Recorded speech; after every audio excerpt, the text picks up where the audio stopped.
Good morning friends. ఈ వీడియోలో మనము ఎక్సెల్ బేసిక్స్ గురించి తెలుసుకుందాం. ఆల్రెడీ ఎక్సెల్ బేసిక్స్ కొన్ని మనము లాస్ట్ వీడియోలో డిస్కస్ చేసుకున్నాము. ఈ వీడియోలో ఇంకొన్ని బేసిక్స్ గురించి తెలుసుకుందాం. అంటే ఈరోజు వీడియోలో మనము కట్, కాపీ, పేస్ట్ ఎలా చేసుకుంటాము, ర్యాప్ టెస్ట్, మెర్జెన్స్ సెంటర్ ఎలా చేసుకుంటాము, ఇలాంటి విషయాలన్నీ డిస్కస్ చేసుకుందాము. ఓకే, ముందుగా కాపీ ఎలా చేసుకుంటాము. సో కాపీ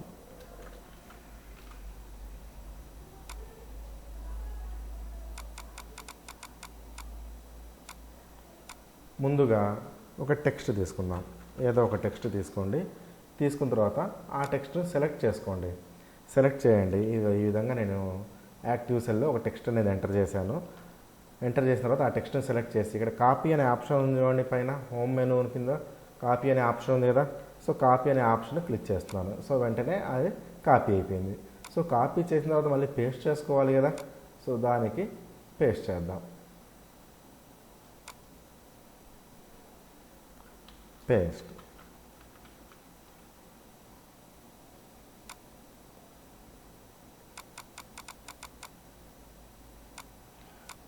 ఆల్రెడీ మనం కాపీ చేసాము. కాపీ చేసిన తర్వాత జస్ట్ పేస్ట్ అని క్లిక్ చేస్తే సరిపోతుంది. పేస్ట్ అనేది ఇక్కడ ఆప్షన్, పేస్ట్ అనే ఆప్షన్ క్లిక్ చేస్తే మనం కాపీ చేసిన టెక్స్ట్ ఇక్కడ పేస్ట్ అయిపోతుంది. చూడండి, వెంటనే ఇక్కడ పేస్ట్ అయిపోయింది. నేను ఎప్పుడైతే క్లిక్ చేశానో ఇక్కడ పేస్ట్ అయిపోయింది. హలోలో ఇక్కడ మనం కాపీ చేసాము, అది ఇక్కడ పేస్ట్ అయిపోయింది. తర్వాత కట్.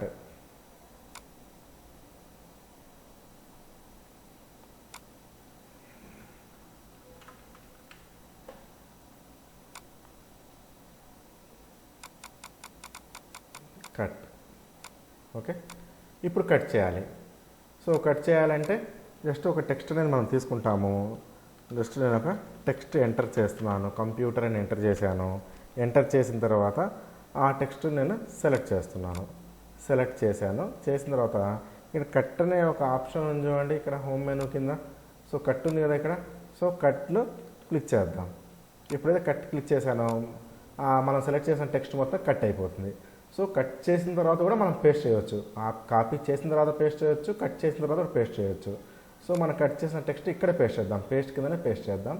సో పేస్ట్ కొట్టగానే చూడండి, ఆటోమేటిక్గా టెక్స్ట్ అనేది ఇక్కడ పేస్ట్ అయిపోయింది. ఈ విధంగా కట్, కాపీ, పేస్ట్ గురించి చెప్పుకోవచ్చు. ఇప్పుడు ర్యాప్ టెక్స్ట్ గురించి తెలుసుకుందాం. Wrap text.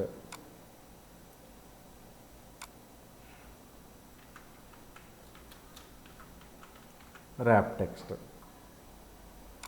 ర్యాప్ టెస్ట్ అంటే ఏంటి డిస్కస్ చేసుకుందాం.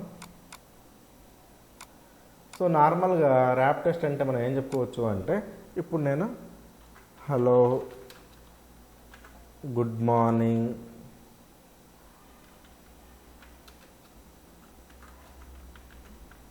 ఇలా రాశాను. సో మనం ఎంటర్ చేసే టెక్స్ట్ ఒక సెల్లోనే ఉండాలి కదా. ఇక్కడ చూడండి, మొత్తం 2 సెల్స్లో వచ్చింది. మనం మామూలుగా ఎంటర్ చేసే టెక్స్ట్ ఒక సెల్లోనే ఉండాలి. కానీ ఇది ఏమైంది, సెల్ దాటి ఇంకొక సెల్లోనే టోటల్గా 2 సెల్స్ ఆక్యుపై చేసింది. ఇటువంటి సందర్భాల్లో మనం ర్యాప్ టెస్ట్ తీసుకుంటాం.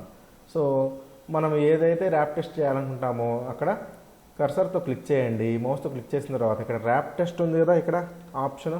సో ర్యాప్ టెస్ట్ని క్లిక్ చేద్దాం. ర్యాప్ టెస్ట్ క్లిక్ చేయగానే చూడండి, వెంటనే ఏమవుతుందో ఈ విధంగా జరుగుతుంది అనమాట. టోటల్గా మొత్తం మనం ఎంత టెక్స్ట్ రాసినా కానీ అదంతా ఒకటే సెల్లో ఈ విధంగా కంబైండ్ అయిపోతుంది అనమాట. ఈ విధంగా ఫిట్ అయిపోతుంది ర్యాప్ టెస్ట్ అనేది. తర్వాత మెర్జెన్స్ సెంటర్. మెర్జెన్స్ సెంటర్ అంటే ఏంటి అంటే, నార్మల్గా మనం ఏదైనా యూనివర్సిటీ రికార్డు కానివ్వండి, తర్వాత కాలేజ్ సంబంధించిన రికార్డు కానీ ఏదైనా క్రియేట్ చేయాలి, రాయాలి అనుకున్నాం అనుకోండి. అలాంటప్పుడు ముందు ఏం చేస్తాం, మనము ఆ యూనివర్సిటీ నేమ్ లేదా ఆ కాలేజ్ నేమ్ రాసుకుంటాం. రాసి దాని కింద స్టూడెంట్ డేటా మొత్తం రాసుకుంటూ వస్తాం. సో అలా రాయాలి అంటే నార్మల్గా ఇవన్నీ సెల్స్ కదా. సో ఒక్కొక్క సెల్లో రాస్తే సెల్లో ఎట్టాగో యూజ్ అవ్వదు, రాయలేము. అంత పెద్ద ఈ పేరు అయితే సెల్లో రాయము. సో ఒకవేళ రాసి మెర్జెన్స్ అంటే ర్యాప్ టెస్ట్ చేసినా కానీ అంతగా లుక్ అండ్ ఫీల్ ఉండదు అనమాట. సో ఈ మొత్తాన్ని ఒకే చోట మొత్తం లైన్గా రాసుకోవాలి అంటే ఎంతవరకు కావాలో అంతవరకు ఈ విధంగా సెలెక్ట్ చేసుకోండి. సెలెక్ట్ చేసుకొని మెర్జెన్స్ సెంటర్ ఉంది కదా ఇక్కడ. సో మెర్జెన్స్ సెంటర్ కొట్టగానే ఈ లోపల సెల్స్ మనం ఎంతవరకు అయితే సెలెక్ట్ చేసామో అవన్నీ మెర్జ్ అయిపోతాయి. క్లిక్ చేయగానే అవన్నీ ఇలా మెర్జ్ అయిపోతాయి. ఇప్పుడు మనం రాద్దాం. ఆచార్య నాగార్జున యూనివర్సిటీ, ఈ విధంగా ఇప్పుడు సెలెక్ట్ చేద్దాం దీన్ని. సెలెక్ట్ చేసి ఫాంట్ సైజ్ ఇంక్రీజ్ చేయండి. కలర్స్ కావాలంటే కలర్స్ కూడా ఇచ్చుకోవచ్చు. ఈ విధంగా మెర్జెన్ సెంటర్. ఇప్పుడు చూడండి ఆ రీజియన్లో ఉండే సెల్స్ అన్నీ మెర్జ్ అయిపోయాయి. ఈ విధంగా మెర్జెన్ సెల్స్ అనేవి ఉపయోగించుకోవచ్చు. ఈ మెర్జెన్ సెంటర్ల కింద ఇప్పుడు ఇక్కడ మీకు కావాల్సిన ఇన్ఫర్మేషన్ మీరు టైప్ చేసుకోవచ్చు అనమాట. అంటే స్టూడెంట్ డేటా కావచ్చు, ఆ తర్వాత వచ్చేసి ఏదైనా పర్టికులర్ ఫర్నిచర్ డేటా కావచ్చు, ఏదైనా సరే ఇక్కడ మీరంతా ఎంటర్ చేసుకోవచ్చు. తర్వాత ఫార్మాట్ యాజ్ ఎ టేబుల్. ఇక్కడ ఫార్మాట్ యాజ్ ఎ టేబుల్ ఉంది కదా, ఫార్మాట్ యాజ్ ఎ టేబుల్ చూద్దాం.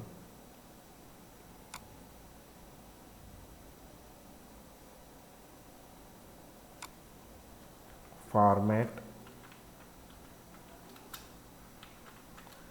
As table. Format as table అంటే ఏంటి అంటే నార్మల్గా మనం క్రియేట్ చేసే టేబుల్ని ఒక పద్ధతిలో ఫార్మాట్ చేసుకోవడం, చాలా డెకరేటివ్గా ఫార్మాట్ చేసుకోవడం. అది ఎలా చేసుకుంటామంటే ముందుగా ఒక టేబుల్ తీసుకుందాం మనం. So student number, student name, తర్వాత స్టూడెంట్ అడ్రస్, ఇలా మనం తీసుకున్న తర్వాత మనం ఏం చేస్తాము అంటే ఇప్పుడు ఈ టేబుల్ని మనం ఫార్మాట్ చేద్దాం.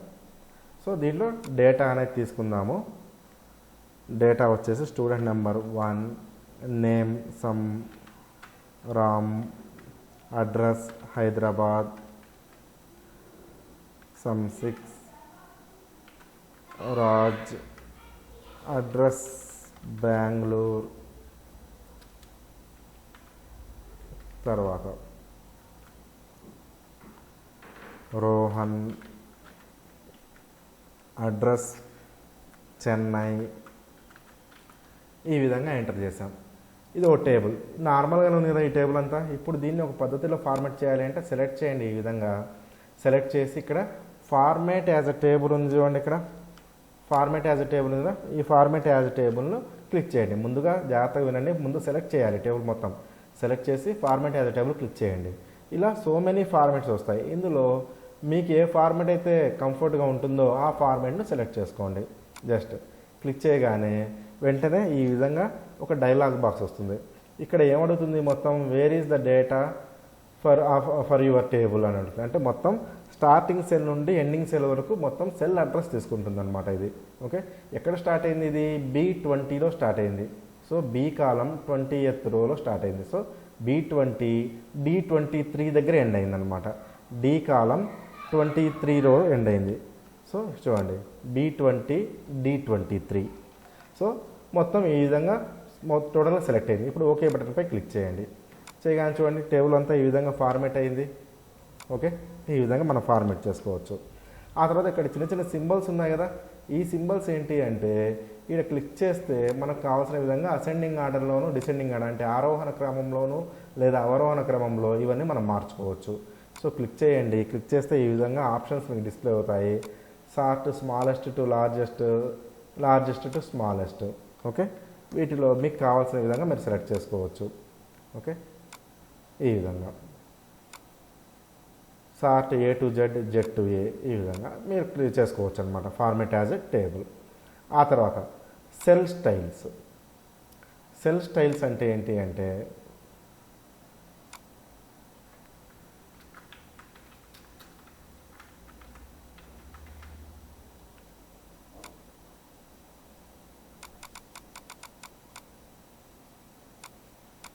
Cell styles. సో క్లిక్ చేస్తే ఇక్కడ సెల్ స్టైల్స్ క్లిక్ చేస్తే ఇక్కడ సో మెనీ ఆప్షన్స్ అనేవి మనకు వస్తాయి. అంటే ఒక్కో సెల్కి ఒక్కో రకమైన మనము కలర్స్ కానీ ఇలా ఏదైనా ఇచ్చుకోవచ్చు. ఈ విధంగా చాలా డెకరేటివ్గా మనం ఇలా చేసుకోవచ్చు అనమాట. ఈ విధంగా సెల్ స్టైల్స్. తర్వాత ఇన్సర్ట్. ఇన్సర్ట్ అంటే ఏంటి అంటే ఈ ఇన్సర్ట్ ద్వారా మనము కాలమ్స్ కానీ, రోస్ కానీ, షీట్స్ కానీ ఇలా ఏది కావాలంటే అది మనం ఇన్సర్ట్ చేసుకోవచ్చు. సో ఇన్సర్ట్ కొట్టగానే చూడండి కొన్ని ఆప్షన్స్ వచ్చాయి. Insert cells, insert sheet rows, insert sheet columns, insert sheet అని ఇట్లా వచ్చాయి కదా. వీటిలో మనకు కావాల్సిన విధంగా మనం ఇన్సర్ట్ చేసుకోవచ్చు అనమాట. ఫర్ ఎగ్జాంపుల్ ఇప్పుడు నేను కొన్ని కాలమ్స్ ఇన్సర్ట్ చేసుకోవాలి. సో ఇన్సర్ట్ చేసుకోవాలి అంటే ఇక్కడ చూడండి format as a table, table పక్కన ఒకే ఒక కాలం ఖాళీగా ఉంది కదా. టేబుల్ ఇక్కడ ఉంది, టేబుల్ పక్కన ఒక కాలం మాత్రమే ఖాళీగా ఉంది కదా. సో ఇక్కడ నేను ఇంకో ఎక్స్ట్రా కాలమ్స్ నేను ఇన్సర్ట్ చేయాలనుకుంటున్నాను. అప్పుడు ఏం చేస్తారంటే ఎక్కడైతే మీరు ఇన్సర్ట్ చేయాలనుకుంటారో ఆ కాలంను సెలెక్ట్ చేయండి ఈ విధంగా. సో ఈ విధంగా కర్సర్ అనేది ఆ ఏ పక్కన అంటే కాలం హెడర్లో పెట్టేసి మనము క్లిక్ చేస్తే టోటల్ కాలం అంతా సెలెక్ట్ అవుతుంది. ఇలా సెలెక్ట్ అయిన తర్వాత ఇన్సర్ట్లోకి వెళ్ళండి. ఇన్సర్ట్ షీట్ కాలమ్స్ ఉంది కదా, ఇక్కడ ఇన్సర్ట్ షీట్ కాలమ్స్ అని క్లిక్ చేయండి. ఇన్సర్ట్ షీట్ కాలమ్స్ చూడండి, ఆటోమేటిక్గా ఇన్సర్ట్ అవుతున్నాయి. ఆటోమేటిక్గా ఇన్సర్ట్ అయ్యాయి కదా, కాలమ్స్ అని ఇన్సర్ట్ అయ్యాయి కదా. ఈ విధంగా కాలమ్స్ అని ఇన్సర్ట్ చేసుకోవచ్చు చూడండి. అలానే రోస్ ఇన్సర్ట్ చేసుకోవాలి. ఇన్సర్ట్ చేసుకోవాలి అంటే మనం ఏం చేసుకుంటాం, ఇప్పుడు చూడండి ఫార్మాట్ యాజ్ ఎ టేబుల్కి మధ్యన ఎన్ని ఉన్నాయి, ఓన్లీ 1 రో మాత్రమే ఉంది. ఓకే, సో ఇక్కడ మనం రోస్ ఇన్సర్ట్ చేసుకోవాలనుకోండి, ఆటోమేటిక్గా మనం ఏం చేస్తామంటే అక్కడ సెలెక్ట్ చేయండి. సో టోటల్గా రో అంతా సెలెక్ట్ అయింది. ఇన్సర్ట్లోకి వెళ్ళండి. Insert sheet rows, insert sheet rows, insert sheet rows. ఈ విధంగా ఇప్పుడు చూడండి టోటల్గా రోస్ కూడా సెలెక్ట్ అయ్యాయి.